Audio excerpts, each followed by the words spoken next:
Good evening, everyone. Thank you so much for joining us. We are beyond thrilled to have the wonderful Chris Coy with us today for our Fireside Chat. Just to give you a little bit of information about Chris, Chris Coy's love of the game began at an early age and became his incentive for everything from education to work. We're going to need to talk about that, Chris, and driving force behind his career as an NFL agent. Prior to joining Vanguard, Chris was the president of Paramount Sports and Entertainment. Chris has signed multiple top-round NFL draft picks, and he recently negotiated a contract for James Bradberry of the New York Giants, making him one of the highest-paid cornerbacks in NFL history. Not a small thing. Prior to his time at Paramount, Chris formed the Life After Sports Agency, LLC, and Play It Coy, I see what you did there, his sports management firm. Chris was one of the few agents to have more than 7 NFL clients before he reached the age of 30. Chris has appeared in media outlets including CBS Sports Radio, Bloomberg, Business Week, Fox News, Fox Business, Financial Planning Magazine, and Smart CEO Magazine, and Flock's Fireside Chat. He has a bachelor's of science in sports management from Hampton University and a master's in sports industry management from Georgetown University. Chris lives in New York, New York with his wife and daughter. Chris, thank you so much for being with us today. Oh, no problem. Thank you. I appreciate that. Of course. So I haven't listened to that bio being read in a little while, so it's kind of weird, right? Yeah, a little bit, for sure. So, Chris, why don't you tell us a little bit about yourself? Where did you grow up, and what was your favorite summer activity as a kid? So I was born in New York City. I was raised in the PG County, between PG County and Howard County, Maryland, and that's where I was raised, of course. And then my favorite sports or activity would probably be football, because I would be remiss if I didn't say football, being that I'm an NFL agent and I love the NFL game. So that's kind of was my ultimate goal at first, was to be an NFL player. I was growing up, I was a really, really big Deion Sanders fan. And Deion Sanders played for a number of teams, but he also played for the Dallas Cowboys. Yes. So I became like a really big fan of the Dallas Cowboys. And then, not to go off on a tangent, but like he switched teams, but I saw how like people that would switch teams in barbershops would be treated. So I stuck with the Cowboys, and I always just wanted to play for the Dallas Cowboys. And that's what my mom asked me when I was 6 or 7, like, I'm gonna be an NFL player.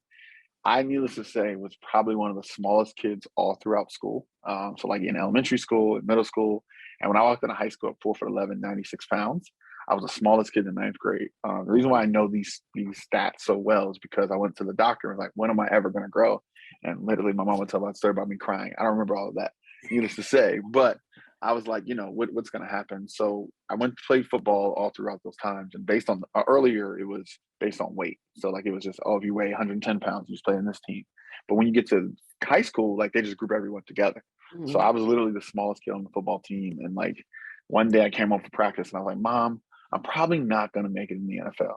And she's like, oh my gosh. Of course, that was sarcasm, because she knew that I wasn't going to play in the NFL. Needless to say, not only was I small, I was also uncoordinated. So it was just a combination of those things. So she just was like, I kind of knew that. I didn't want to bust your bubble, but I figured one time. So I was actually talking to one of my friends about my life choices, because at that point in time, even though I was 14, I was always been a kid that so destined, like wrote down his goals, or how I was going to do this every summer and all that kind of stuff. So like at that point, it was like a very big jarring moment for me. And it was just like, man, what are you going to do with the rest of your life? Needless to say, I stumbled across this path of an agent, and I, did some research and all that kind of stuff. So then that became my next thing, right? So I just switched football player with being an agent. So I did all the research and tried to intern, cold call agents, did all the other stuff, because I was really that kid that, like, once he has his mind set on something, there was nothing that was going to stop me. A lot of times when you hit with the reality that you may not be able to do what you want to do, you do have to pivot, right? And so rather than giving up completely, like, okay, I'm just going to go be a lawyer, right? You said, let me find a way to still do what I love. And so you mentioned that you made cold calls. Can you talk to us a little bit more about how you decided on, choosing your major, but how your career sort of like led you to this point? Well, that's a very long, so because right now I'm 34 years old, so you're asking 14 to 34. How did I go navigate that path and all the pivots that Yes. happened? I've always wanted to be an agent, and no one ever could doubt me on any of that kind of situation. And I had professors or teachers, and even my mom, right? Like even after I came there and started telling me I want to be an agent, when I went to apply for graduate school or when I applied for college, she had asked me what I wanted to do. And she like said, I want to be an agent, which I told her 4 years before. So like, why is she asking this question? So she went and did her research and, she was like, Chris, I don't really know if this is the type of career for you because from my understanding is these guys are, selling things to people that are somewhat fabricated or like selling money or giving girls or all these other things. I just don't think your moral compass fits that. That was her first initial attention. So I was like, yeah, okay. But, at that point, I'm 18 years old. I think I know everything. It wasn't until 2 years later that I was in a sophomore year class in a major course. And the professor asked everyone to stand up that wanted to be an agent. And literally the whole class stood up, right? So it's like, man, it's a lot of competition. And then he sat everyone down and said, you guys will probably never be agents. And for me, it was like a challenge. And it was like, dude, you clearly don't know the path that I've gotten here and how many times I've, called people and tried to get internships and all this other stuff and done all this experience. I can't go back to leave college and our friends would be like, hey, you're not an agent? I was like, I told him I was going to be an agent. So needless to say, I've had a lot of people, and I know that doesn't necessarily answer your question in terms of the things you had to, but I guess it does because you had to overcome certain things, whether it be self-doubt, but also doubters around you.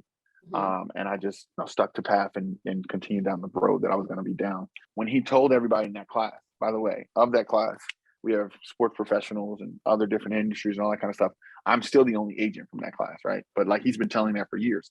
So he'll tell you I'm the only agent for like 10 or 12 years. But needless to say, what they didn't know was the work that had been put in from 14 to 20. Like at that point, I'm 20 years old. I had already known that I was going to be an agent. So I had done all the research. I had read about things. So I felt like I was ahead of the class in a way because I had already determined at 14 what I wanted to do. And I put in the necessary work.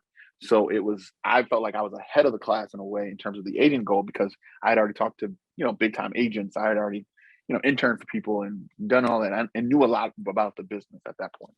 So can you talk to us a little bit about like with internships, we really try to push internships to our students, right? Can you talk to us a little bit about your experience with internships and like how you got the internships and anything like that, the benefits you may have received from those internships? To play in the NFL or to play in a professional sports is like the mecca, right? Like that's the hardest thing. You got to be talented. You got to have all this other stuff. To work in the business of sports is not equally as hard in terms of like athleticism, but in terms of the time and dedication you have to put in. So you have to be willing to go above and beyond because, like I said, all of my class stood up and said they wanted to be an agent. So at that point, that was just 32 people at a small black college in Hampton, Virginia. So needless to say, think about all the rest of the kids around the world. So I knew that it was going to be a difficult path to get there. So like I was just doing a lot of research and I was just focused on getting to someone that knew somebody that knew somebody. But I was never one of those kids where you may meet them and they say, oh, I want to do this. Oh, I want to do that. I want to be an agent and that's it. So like there was no other time and energy spent in any other direction because I knew I wanted to be an agent and there was nothing else that I wanted to do outside of that. So I was kind of stubborn. What we don't hear a lot of is people really honing in on their passions so young, right? Yes. But turning that passion into an actual career path, right? For sure. And having that focus. But I guess that speaks to being, that having that athletic mind, like you have to be focused, you're going to push through. Yeah. So I love that. For sure. Sports definitely gives you a lot of fundamental life skills that can help you in anything that you're doing if you have that same level of commitment. When you think about the amount of hours and time that you dedicated to that volleyball court or wherever, if you did the same thing in a career path, you're a little bit further than the next person who just wakes up tomorrow and decides they want to do that. So you're currently the vice president of football development at your company. Can you tell us in layman's terms, what is a sports agent? Like what is like the role that you play? So my job in terms of everyday work and what you think when you Google a sports agent, we negotiate contracts for NFL players. But because we work in such a competitive space, we do so much more. I would say that negotiating the contract for James Bradberry was probably about 10% of the work that I did for that particular client because there's so many other different aspects that roll into it. So what I'll tell you in the most layman's terms is I help manage transitions. I help manage transitions from college football to becoming a professional, but like transition out of the NFL and into their next career, because Mm, the average NFL career is 3 to 5 years. They say 3 years, but it's really 3 to 5 depending upon the position. mhm. And if you think about it, if you graduate college at 22, or even if you get in at 21 or 20, like you're 26, 27, shucks, even if you played 7 years, 8 years, you're 30, you're still going to have the rest of your life ahead of you. So my focus is helping players transition from the into the NFL smoothly, and then into the rest of their lives smoothly, and then help them with their next set of careers or businesses, things of that nature. So I manage transitions, if that makes sense. That makes perfect sense, because I actually never thought about it, because you always see Yeah. former players as commentators and, Yeah, newscaster on sports. I love Sports Center. Like, I've always been a for sports. sure. So I never Absolutely. thought about that transition. I guess in my mind, when I think about sports agent, I think about you help them negotiate contracts for the game, right? Like for their Yeah. while they're playing. But that's really fascinating to know. The earlier they get and determine what they want to do, the more successful or more opportunity they're going to have, because they have a head of race on someone else. Like you were talking about commentators and things of that nature, but there's only but so many of those jobs, right? When you're in the NFL, you're one of 1,900 players, right? Roughly. Mhm, When you retire, you're one of 190,000. So at that point in mhm. time, you're no longer as relevant as you are while you're playing. So I try to get guys to understand that, which is also another part of my job, if that makes sense. And do you sometimes see players becoming agents themselves after Yeah, being agents? Oh, that's really absolutely. cool. No, one of my friends, I kind of recruited. He was like one of my best friend's cousin. He came out in 2014. He retired in 2020, and he just sat for the agent exam in 2021. So now he immediately transitioned into it. So yeah, that happens all the time. There's an agent's exam. Yes. So the process of becoming an agent Yes. is, well, you have to have a post-secondary degree. So not only do Okay. you have to have, as in the NFL, baseball is different. I think you just have to know a player. Like there's no real formal education. Okay. In basketball, you only have to have your college degree, Okay. your first year undergrad. In the NFL, they require a post-secondary degree. So that's like a law degree or MBA or a master's or something like that. So like, for example, my Georgetown program was aligned with the MBA program at Georgetown. So it was kind of a sports-focused MBA program. So knowing what you know now, you've been in your career for a while, you have had a lot of success. Knowing what you know now, is there anything that you would have done differently when you were first starting out? So to kind of tell my story in terms of how I went from Life After Sports to Paramount to Mhm. Vanguard Sports Group, I started my own agency. So at that point in time, I had to gauge investors and things of that nature. It was like I knew the business was expensive. In 2011, there was a lockout. So I ended up going to a part-time program. So I basically took the 1 year program and split it Mhm. over 2 years, because they weren't certifying any new agents. So I ended up going to work in banking, because I heard that 78% of NFL players are broke, unemployed, or divorced after their NFL careers. Because I was always thinking, how could I take a step, because I had all this extra time, to still move and make progress towards my ultimate goal. I knew that this business was expensive. I didn't know how expensive it was. So I didn't realize that it costs 30, 40, $50,000 to sign some of the younger players and things of that nature. And that's like, mid-round guys. Right. So if I had to answer that question completely, I would tell you that I would have done more research on the business side and how much it cost. Because as agents, when we sign a player, we're responsible for them from the day they sign up until the draft. So then stipend, housing, rental cars, training facilities, all that kind of stuff. So the bill can add up pretty quickly. And that's interesting. There's a and please forgive me because I had it in my head, but I've been engrossed in our conversation. There's a show with The Rock where he was the sports agent. Yes. What's it Mm-hmm. called? Billions. What's it called? It's called Ballers. Ballers. Thank you. What I will tell you is that show, even though there is some dramatization to it, there are environments and situations, like my friends always laugh, like, "Oh, Chris, you're like the Rock on ball, like that's what your job." Like, because they'll Oh see my Instagram wow. stories and things of that. So yeah, there is there's some truth to what they're saying. One of the things, the reason why I've always worked with kids is that every day is different, right? Like there's Yeah, never, it's not that humdrum in the yeah, queue like every day. So it sounds like you also need that kind of like different energy every day, right? So like there's a yeah, different situation. yeah. And there's a lot of it's a lot of I think I counted last year I took 110 flights. So there's a lot of travel, but there's also like a lot of like management of day to day. No 2 days have ever been the same. So let me ask this: as a sports agent working with, let's just say you have one player that you're working with for this scenario, what happens if one of your other clients has a situation at the same time? Like, is there a team of people that you work with? Like, how do you kind Yeah. of manage those scenarios?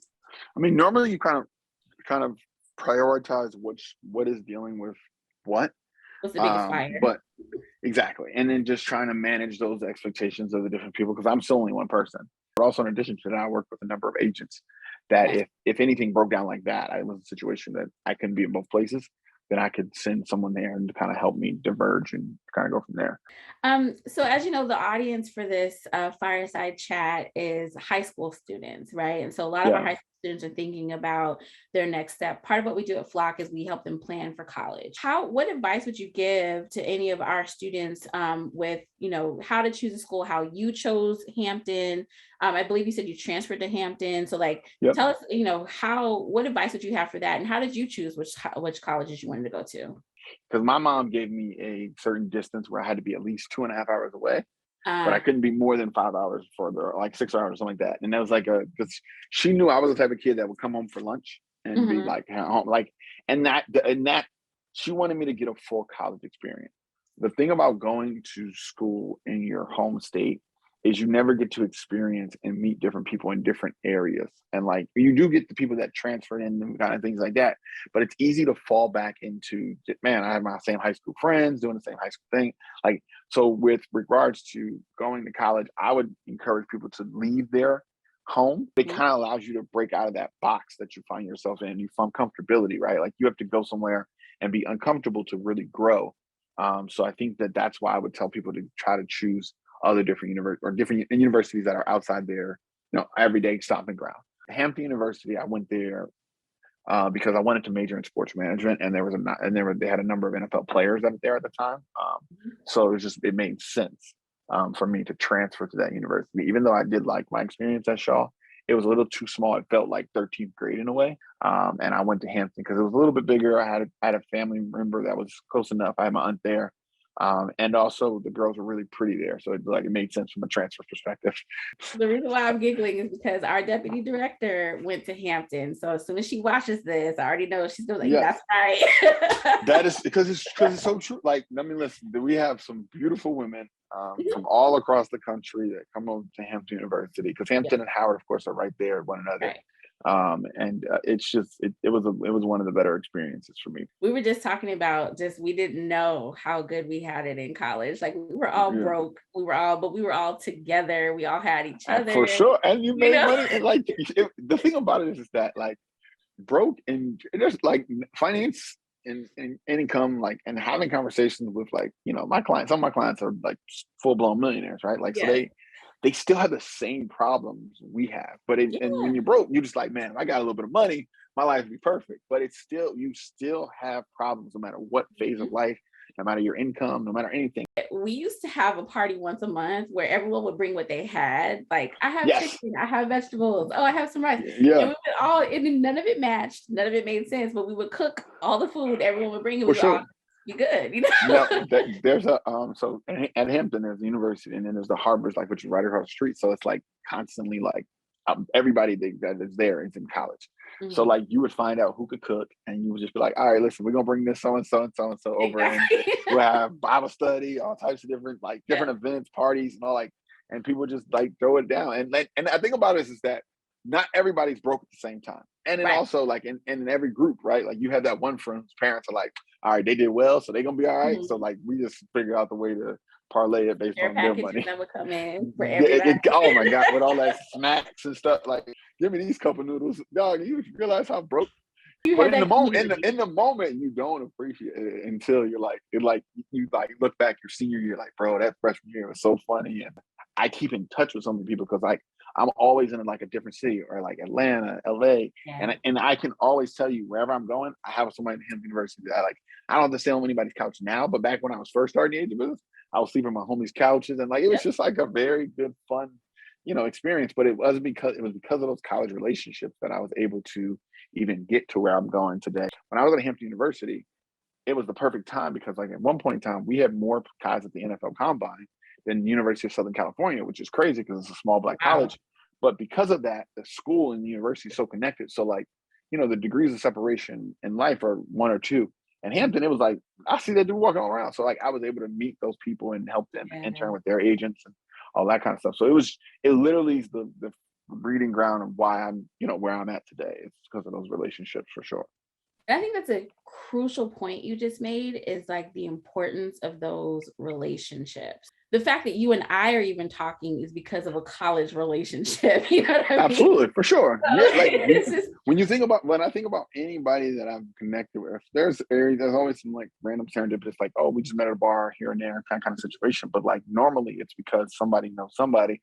But even then, right? Like if you find somewhat Black successful people, the degrees of separation are pretty small and everybody knows somebody. Can you tell us a little bit about how you've handled any adversity in either like your education or your career, and like some things that you did the theme that you keep saying is to just keep finding another path, finding another way to get to your ultimate goal. But like, how did you handle, like just pushing through? Yeah, no, it's funny. I never like mapped out like, they said this line of like what people think success is, and it's just like this direct straight line. But when you think about all the loops and turns and things of that nature, but it's the question is for me, and I've always been like trying to be, I just like think about like things ahead of time. But in addition to that, I always try to go back and reflect, right? Like sometimes people don't appreciate where they come from until you get a chance to actually reflect. So even in bad experiences, I learned so much about what I didn't want to do when I had my own agency, or what I didn't want to do in that kind of situation. So in this particular agent relationship, the internship was very transactional. Like the relationship that I talked about when I was talking about the transition of helping a guy from college to the NFL, this particular agent that I interned for was just a negotiator. He would negotiate your contract. Don't talk to me again until time to renegotiate again. There's two types of agents in this business. There's the transactional guy who just, does his deal, collects the money, and keeps it moving. And then there's the guy that actually has a relationship with the player and every parts of their lives. So I'm more of the relationship-based guy, whereas the internship experience was more of a business and just transactional type situation. Because my mom, when she told me that, this career wasn't for me, it was the first time in my career, was like, man, I don't know if I'm going to be this type of agent. If this is the type of, and he was having a lot of success and financially he was doing really well. But if this was the type of player, the person that I had to become, I would not be that person. Like I just couldn't do it. So at that point, I had just graduated from college and I went home and determined I was going to go and be an actor with my sister. And then I realized how hard that crap was. I was like, oh, this ain't going to work. I went on 2 auditions and was like, oh no, no. No. I was like, no, this is a lonely land. It was just a lot. And what it drove me was my sister asked me something that was so profound. And I still use this to this day when people, because I'm also like always trying to help people find their vision, right? Or find their goal. And not everybody's able to work in their passion. I feel like truly blessed to be able to do that. But everyone has a passion. Everyone has something that they're really passionate about. And my sister asked me, she said, what would you do for free? If money was of no essence, like if money meant nothing and you had all the money in the world, what would you do? And I told her I want to be an agent. And she was like, well, go back to DC or go where you need to do and go be an agent, because this is not for you. At the end of the day, I would work in entertainment for free. I do this because I love it. So when you find people that do things because they love it, it's a different situation. So when I told her the only thing that I would do is be an agent, she said, well, don't allow that person's vision of how they're an agent, make that change who you are. Make the agency business conform to who you are, and and do the things that are right to you, and find people that are like you. So it was a great conversation, and kind of go from there. What I love about 98% of what you've said today is that it all comes back to you will have challenges, you will have people telling you no, you will have adversity, you will have all the things, but you have to keep pushing if you want to reach your goal. And I think you are the clear example of you'll get there and you'll be able to do it the way you want to do it, in a way that makes sense to you. You have to keep going, right? Yeah. So I love that. No, I mean, it's absolutely true. Adversity is there. Life has a way of testing you to determine whether or not you really want something. And you'll see if you can get through this test.